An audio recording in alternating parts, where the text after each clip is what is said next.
Gua buka TikTok, gua buka Instagram, gua buka apa itu Reels segala macam, isinya soundnya KKN Desa Penari. Iya. Dan gua ngerasanya itu malah harusnya cut. Iya, bukan terlalu uncut banget. Oh, ini bagian uncut. Gue malah nggak ngeh uncutnya di mana gitu kan. Kenapa harus ada uncut menurut lo? Ada penundaan lagi, hype-nya turun lagi. Yeah. Tapi dengan cara yang kayak gini, boom, 6 juta penonton. 6 juta penonton, dan gue nggak nyangka. Oke guys, balik dengan gue Nandika. Sekarang gue sudah ada di podcast Breakdown Bro. Seperti biasa ditemani oleh Rendra First. Tepuk tangan dulu semuanya. Ya, ditemani dengan teman setia gue podcast kali ini. Ren, kayaknya podcast kali ini kita nggak afdol kalau nggak ngebahas film yang lagi viral banget dan hype banget di segala platform. Mau di YouTube, di TikTok, di Instagram, semuanya ngomongin film ini. Iya. Siapa lagi kalau bukan KKN Desa Penari. Ini dia. Iya. Film yang sebuah apa ya, ibaratnya fenomenal. Yes. Ya kan? Gua buka TikTok, gua buka Instagram, gua buka apa itu Reels segala macam, isinya soundnya KKN Desa Penari. Iya. Udah nonton kan? Udah. Film KKN Desa Penari ini kan hype banget. Udah gitu punya dua versi kan, ada cut dan uncut-nya kan. Menurut lu gimana sih Ren? Apakah dua versi ini tuh mempunyai potensi untuk bisa jadi film terlaris malah nih kan? Udah ketiga nih. Sekarang yang pertama kan Warkop DKI. Iya. Terus yang kedua itu ada Dilan 1990. Nah, KKN ini sampai hari ini ya, per video ini dibuat ya, dia ketiga dengan 6,2 juta penonton. Iya. Menurut lu gimana Ren? Itu hitungannya yang cut sama uncut tuh jadi satu film kan. Bener. Jumlah penontonnya, tapi lebih ke marketing aja supaya orang lebih penasaran gitu. Tapi emang gue akui viral marketing yang dilakukan sama tim MD ini untuk film KKN wow banget sih. Sampai ke bioskop, gue waktu itu mau nonton Doctor Strange, tapi masih ada orang yang mau nonton KKN juga, dan bioskop penuh banget saking antusiasnya orang ingin nonton ini gitu. Karena kan ini kan setahu gue udah lama kan sebenarnya mau rilis. Iya dari itu tuh. Terus pas pandemi sempat ke hold sampai akhirnya sekarang baru rilis kan. Awalnya tuh gue ngeliat dari treatnya si yang dibikin sama Simple Man ini tuh wah catchy banget nih. Maksudnya kalau dibikin film bakal catchy nih. Cuman kalau menurut tuh overall secara filmis ya, kita ngomongin secara technical filmnya, secara sinema itu overall kayak gimana? Rating dari lu? Aduh, kalau ngasih rating dari secara keseluruhan ya, teknik, cerita, acting, gue kasih 6. Ada tapinya ya? Ada tapinya. Gue suka sama look dan vibes yang dibawakan oleh film ini. Itu hal positif. Termasuk acting karakternya juga. Setuju. Keren. Gue suka acting. Pokoknya itu di semua karakternya menurut gue emang cocok untuk memerankan mahasiswa sih. Dari Tisa Biani, terus Agni Nihak apalagi ya. Walaupun gue nggak mau begitu spoiler ya. Tapi pokoknya si Bimanya juga Megantara. Terus Ayu segala macam yang memerankan. Calvin Jeremy pun ya. Musisi tapi pas gue lihat jadi aktor nih. Wah keren banget. Oke. Jadi ya maksudnya dari kesannya mereka terlepas dari mereka umur berapa, jadi mahasiswa yang KKN di sebuah desa tuh kayak kerasa vibes-nya aja pas banget gitu. Apalagi kan ada adegan, salah satu adegan yang menurut gua ikonik banget kan, ada sempat ke-spill juga tuh di TikTok kan, gua sempat ngerasa kayak wah ini KKN Desa Penari nih bakalan viral banget, ternyata bener. Mungkin itu sih yang menurut gua bikin film ini beda dari film-film sebelumnya. Pertama, ini tuh dirilis di waktu libur. Benar. Terus ini tuh pasca pandemi dan ada di momen ketika orang-orang lagi haus akan tontonan. Iya, benar, setuju. Karena emang mulai pas KKN ini rilis kan kayak mulai bebas gitu kan dari protokol kesehatan. Bukan bebas sih, lebih nggak terlalu strict ya. Dan orang pengen nonton, pengen nikmatin waktu sama-sama ya, karena ini viral jadi banyak banget yang datang. Lebih ke unsur penasarannya. Tapi kalau di luar dari teknis pengambilan gambar dan acting, sedikit yang menurut gua agak kurang tuh dari segi penceritaan sih. Storytelling. Iya.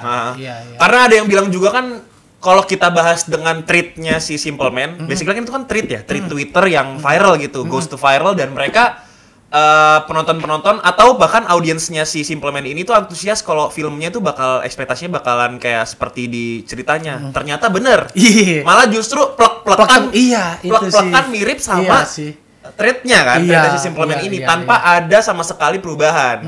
Dan gue mengerti kenapa sekarang orang sutradara atau produser bahkan sedikit merubah-rubah cerita dari novel atau cerpen ke film tuh bakal ada sedikit perbedaan. Iya, karena emang harus sebenarnya perlu ya ada adaptasi beda format antara tulisan dengan audiovisual kan sebenarnya harus ada sesuatu yang lebih. Ya bener. Nggak bisa plek-plek banget. Apalagi kalau dari pacing ceritanya, kalau berdasarkan treat doang itu kan kayak satu kejadian menakutkan disusul dengan kejadian menakutkan selanjutnya tanpa ada benang merah yang bisa ngasih si karakter itu perkembangan karakter yang gimana yang kerasa gitu. Cuman ditakutin sama hantu aja gitu doang. Padahal harusnya ada ini sih, setiap karakter ada developmentnya ya. Iya, ada goals dan ada developmentnya. Itu yang menurut gua miss karena terlalu niru treatnya itu. Iya benar. Mungkin nggak mau lepas dari treatnya, kita nggak tahu ya. Pokoknya kan setahu gue Awi Suryadi ini kan salah satu sutradara yang ikonis banget dengan film horornya dia ya. Ada Danur. Kita tahu ada Danur Mada, Asi, Badut. Ya kan dia juga sempat. Itu Badut oke sih sebenarnya. Iya, maksudnya, tapi gue tahu nih, maksudnya, oh ini filmnya Awi Suryadi ini kayak gini nih, maksudnya beda dia sama Joko Anwar tuh emang punya style sendiri. Dari gue sih, menurut gue justru missnya di perkembangan karakternya Badara Wuhinya, yang justru mungkin ya itu terlalu terlihat menonjol dibanding the whole story-nya Badara Wuhi. KKN-nya nggak ada gitu. Nah, fokus gitu. Ke hantu doang. Betul. Ya pokoknya kasusnya mirip-mirip Multiverse of Madness sebenarnya. Judulnya sama si misleading judul gitu. Bener. Kayak gitu sih menurut Cuma iya kalau lo tanya aja ke audiens berapa persen unsur KKN yang diceritain di film. Menurut gua nggak lebih dari 10% deh. Iya. Cuman perencanaan, terus ini spoiler sih, tapi dari perencanaan terus eksekusi program kerjanya nggak diliatin, malah ada lagi diliatin adegan lagi KKN tuh pas si salah satu karakternya debat sama si karakter cowok sama si Nur itu. Dan itu udah aja. Cuma diliatin sedikit doang. Jadi nggak kerasa vibe KKN-nya kalau menurut gua gitu. Iya sih, setuju sih. KKN-nya vibes-nya justru kurang di highlights lagi gitu ya. Maksudnya apalagi film ini kan ada 2 kan. Versionnya kan walaupun ada plot hole tapi dia malah merilis 2 nih. Yang kursi penontonnya limited, yang uncut. Lu nontonnya uncut sama cut juga kan? Gua nonton uncut. Uncut kan? Sama berarti kan. Yang uncut itu ada sekitar 8 menit kalau nggak salah Ren. 8 menit apa 9 menit adegan. Dan gue ngerasanya itu malah harusnya cut. bukan terlalu uncut banget yang gue tonton. Maksudnya kan gue kan punya referensi kan film-film yang uncut. Kan banyak ya. Ada extended version, alternate version, uncut version ya kan. Tapi kalau menurut gue yang uncut itu biasanya rilis setelah yang cut. Iya. Tapi ini uncut duluan. Dibarengin. Jadi kayak dibarengin cut dan uncut. Apa duluan ya? Setahu gue malah justru gue taunya yang uncut duluan karena gue nonton pertama-tama. Iya, intinya si uncut ini dirilis dalam kurun waktu terbatas doang kan. Iya, terbatas lah intinya gitu ya. Gue juga kurang ini. Cuman pengen bikin orang penasaran sih. Bener. Secara isi konten nggak ada yang gue rasa nggak ada yang ini bagian uncut. Gue malah nggak ngeh uncutnya di mana gitu kan. Itu gue juga. Kenapa nih menurut lo? Kenapa harus ada uncut menurut lo? Iya, gimana ya? Kalau gue kan tadi gue udah bilang referensi gue banyak menonton film-film uncut. Yang bisa dilabelkan uncut adalah yang sebanyak-banyaknya adegan yang paling gue temui adalah adegan seksual sama adegan kekerasan. Yang banyak darah atau banyak sadisme segala macam. Nah, itu biasanya ada tuh rilis uncut version. Unrated itu disebutnya bisa. Bisa unrated, bisa ya maksudnya ada beberapa versi kan kayak gitu kan. Nah, yang gue temui itu kayak gitu. Jadi tapi di sini justru uncut-nya belum seksual, bukan maksud gua menurut gua sih belum seseksual itu dan belum bisa diterima banget gitu. Belum sedewasa yang dilabelkan. Benar. Harusnya sih sebenarnya kalau di lembaga sensor film harusnya ya memang harusnya lolos aja gitu kalau adegan ini. Tapi gue setuju dengan pernyataan lu tadi. Yang mana nih? Marketing strategi. Iya sih. Brilian. Gue salut banget sama MD ya, ini kan PH-nya. Itu tuh kalian gokil. Genius. Gue belum menemukan strategi marketing yang segila ini. Walaupun kalian memproduksi filmnya dari sebuah thread, tapi marketing kalian tuh bener-bener niat banget. Iya. Sampai lu bikin hype di TikTok, bikin hype di Instagram, segala macem, manapun platform, lu bikin hype gitu. Iya. Itu gokil sih. Dan itu bisa ini ya kayak menanggulangi penundaan-penundaan yang sebelumnya kayak. Bener. Hype-nya turun karena ditunda, terus ada penundaan lagi, hype-nya turun lagi. Yeah. Tapi dengan cara yang kayak gini, boom. 6 juta penonton. 6 juta penonton, dan gue gak nyangka KKN Desa Penari bakal segitu. Itu salah satunya ada gue loh, ada gue sama lu. Iya, tuh. itu bagus sih. Jadi ya kan? Momen bangkitnya perfilman Indonesia lah pasca pandemi dengan 6 juta ini. Jadi, oh iya benar. Keren sih kan? Keren. Sebelumnya di zaman pandemi yang di atas, malah nggak ada yang di atas 3 juta cuy. 2 Sebelum juta pandemi, Pengabdi Setan 4 juta. Enggak, sesudah pandemi maksud gua, sorry. Sesudah pandemi. Iya, belum ada. Cuman 2 juta doang yang iya. Kukira Kau Rumah itu. Kukira Kau Rumah, benar. Sisanya udah nggak ada lagi gitu kan. Baru ini ya, keluar ini. Dan ya bagus lah. Tanpa untuk eksploitasi aktor sih menurut gua. Gimana maksudnya? Banyak production house di Indonesia merilis film kan fokusnya sama aktornya. Siapa pakai aktor bintang segala macem. Biasanya aktor yang superstar segala macem, tapi story-nya flop gitu ya. Embel-embel aktornya gitu kan dulu. Teknisnya flop, sinematografinya nggak jelas, storytelling-nya juga nggak on point. Tapi KKN Desa Penari pakai aktor yang bener-bener mereka casting gitu. Gue ngeliat di TikTok, Tisa Biani itu acting. Maksudnya dia casting. Screen test dulu gitu ya? Screen test dulu. Iya.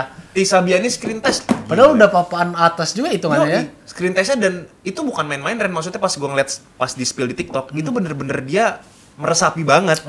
Full, kayak berapa menit ya? Hampir 5 menit dia beradegan kayak gitu. Yang kalian nanti harusnya kalau udah nonton tahu lah ya adegan Tisa Biani. Yang itu di casting gitu sama PH-nya. Pantesan cocok banget sih pas meranin karakternya, dan keren sih kalau menurut gue. Makanya worth it sih kalau mereka mendapatkan 6,2 juta penonton sampai per video ini dibuat ya. Iya. Itu sih menurut gue. Balik lagi soal uncut yang tadi lo bilang ini. Gimana? Pas lo ngelihat film ini, terus lo ngelihat dengan strategi uncut jadi film ini laku, menurut lo ke depannya film Indonesia bakal banyak yang nerapin strategi yang sama nggak sih, Nam? Mungkin kalau kasusnya di Indonesia mungkin banyak, cuman untuk gua kan Indonesia kan gitu ya kan, film drama cinta lagi hype ya bikin aja lah, tapi asal gue bilang tadi aktornya comot, bikin aja udah, beli skenario orang bikin gitu kan. Tapi kalau menurut gue jujur banget nih, gue nggak terlalu suka ada version, alternate version atau uncut version. Jujur aja di I Am Legend tuh, film I Am Legend kan ada alternate version ya, iya. yang di akhir. Iya. Itu gue malah jadi out of context sama filmnya. Iya. Yang si zombinya ternyata bisa punya pasangan itu ya. Zombinya nggak nyerang, tiba-tiba dia punya sebuah hierarki gitu sama manusia. Wah, itu versi menurut gue bikin kacau otak gue gitu. Jadi mendingan gue nggak usah nonton gitu. Iya. Tapi kalau basically kalau gue sih jujur nggak terlalu suka sama film-film yang ada cut atau uncut. Tapi gue tahu lu suka Justice League. Ya kan? Yes. Iya kan? Justice League Snyder itu kan cut. Extended version. Berbeda lagi tuh. Bisa jadi dibilang extended version. Kenapa lu suka? Lebih ke ini sih, karena di extended version itu adalah visi original dari si pembuat aslinya, which is Zack Snyder itu kan.